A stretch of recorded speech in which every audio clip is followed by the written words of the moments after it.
ভাই এটা হলো Saddam three piece. Saddam three পিসের ডিজিটাল মেশিন। দেখেন মেশিন থেকে মাল নামতেছে, থ্রি পিসগুলো ওড়নাগুলো নামতেছে। এটা হলো ওড়না, এই সাইড থেকে প্রিন্ট হইয়া এই সাইডে প্রিন্টগুলো নামতেছে। নামার পরে আমরা গাঁটটি করব। মেশিন থেকে দেখেন কিভাবে থ্রি পিস তৈরি হইতেছে।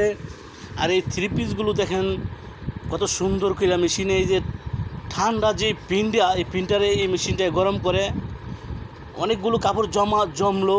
এই দেখেন এই সাইডে জমার পরে পলি করে আবার ওই জায়গায় রাখে। দেখেন এইভাবে কতগুলো পলি করে রাখছে। আবার এগুলি যাইব দোলাই করার জন্য। যে আলগা রঙগুলো আছে এটি আমরা তুইলে ফেলামু, আর খাঁটি রঙগুলো যে এটি থাইকে যাইব। আমরা চেষ্টা করি মানুষের হাতে ভালো জিনিসগুলো তুলে দেওয়ার জন্য, মানুষ যাতে এটি ব্যবহার করে আরাম পায়। দেখেন কত সুন্দর পিনগুলো এখন দোলাই হইয়া কারখানায় এসেছে। দোলাই হইয়া কারখানায় আসার পরে তারা এটি সাইজ করতেছে, সাইজ করে থ্রি পিস বানাইতেছে। বডি একসাথে, ওড়না একসাথে, সালোয়ার একসাথে রাখতেছে এটি। তারপরে সালোয়ার দিয়া, ওড়না দিয়া, জামা দিয়া থ্রি পিস তৈরি করা হবে, প্যাকেট করা হবে, বান দেওয়া হবে। প্রতি পেড়িতে 20 পিস করে থাকবে।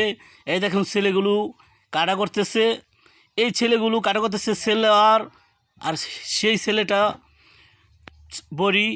আর দেখেন কতগুলো মাল আমরা গাইটা ওড়না এক সাইডে রাখছি, বডি এক সাইডে রাখছি। দেখেন এগুলো ওড়না গেছে, এগুলো হচ্ছে বডি। ওড়না আর বডি একসাথে দিয়ে সালোয়ার দিয়ে আস্তে আস্তে প্যাকেট হবে। এই মালগুলো ওই দেখেন প্যাকেট হয়েছে দেখছেন। প্যাকেটগুলো দেখেন এইভাবে 20 পিস করে প্রতিটা কালার 20 পিস করে আছে। আপনারা যদি সাদ্দাম থ্রি পিস কোম্পানি থেকে থ্রি পিস নিতে চান, খুবই কম দামে নিতে পারবেন, আর আপনাদের খুবই লাভ হবে। মাল খুবই সফট। দেখেন সাদা গেরে থেকে আমরা প্রিন্ট করি। এই দেখেন জলপাই কালার প্রিন্টটা তৈরি করতেছে ছেলেরা, জলপাই কালার থ্রি পিসটা। এই দেখেন আবার এম্বোটারি থ্রি পিসও সাদ্দাম কোম্পানির ভিতরে সুন্দর আছে। এম্বোটারি মেশিনও আছে, আপনাদেরকে আবার মেশিনও দেখানো হবে। আপনারা যেইভাবেই মাল পছন্দ করবেন আমরা সেইভাবে তৈরি করব। আপনারা যেই মালটা বেশি পছন্দ করবেন আমরা সেই মালটা বেশি তৈরি করব।